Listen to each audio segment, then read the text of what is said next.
Hello friends, ഒത്തിരി ഒത്തിരി സ്വപ്നങ്ങൾ സീരിയൽ പ്രൊമോയിലേക്ക് എല്ലാ കൂട്ടുകാർക്കും സ്വാഗതം.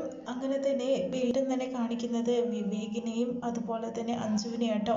അഞ്ജുവാണെങ്കിൽ വർഷയെ ഇനി ഉപദ്രവിക്കരുതെന്നും അവളൊരു പാവം കുട്ടിയാണെന്നൊക്കെ പറഞ്ഞു കൊടുക്കുന്നുണ്ട്. അവൾക്ക് അബദ്ധത്തിൽ ഇങ്ങനെയൊക്കെ സംഭവിച്ചതാണ്, വിവേക് അവളോട് പൊറുക്കണമെന്നൊക്കെ പറയുന്നുണ്ട് കേട്ടോ. അവളൊരു പാവമാണെന്നൊക്കെ പറയുന്നു. അവൾക്ക് ആരുമില്ല, അങ്ങനെ അവളുടെ ജീവിതത്തിലെ എല്ലാ കാര്യങ്ങളും തുറന്ന് പറയുന്നു കേട്ടോ. അതിനുശേഷം തന്നെ വീണ്ടും ധനപാലിനെയും അതുപോലെ തന്നെ മല്ലികയൊക്കെ കാണിക്കുന്നത് കേട്ടോ. അതിനുശേഷം തന്നെ വിവേക് സാർ എവിടെയെന്ന് പറയുന്നുണ്ട്. ഞാൻ തന്ത്രപരമായിട്ട് അവിടേക്ക് അയച്ചതാണ് ഒരു കാര്യത്തിന് വേണ്ടിയിട്ട്.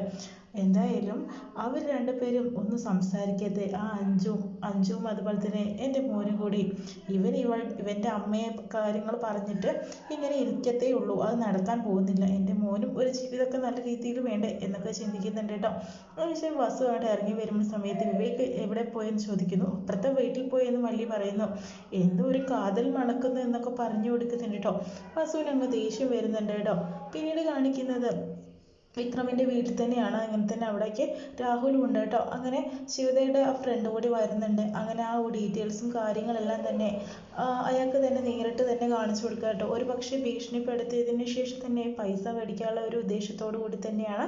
അപ്പോഴത്തേനും വിക്രമിൻ്റെ സഹോദരി പറയുന്നുണ്ട്, ഞാൻ അർഹതയില്ലാത്ത കയ്യിലാണോ ഡീറ്റെയിൽസ് ഏൽപ്പിച്ചതെന്ന് പറയുന്നു. ഇതാരാണ്? ശിവതയുടെ ഫ്രണ്ടല്ലേ? ശിവതയുടെ ഫ്രണ്ടൊക്കെ തന്നെയാണ്. അവൾക്ക് ഒട്ടും തന്നെ ഇഷ്ടമില്ലാത്തൊരു ഫ്രണ്ടാണ്.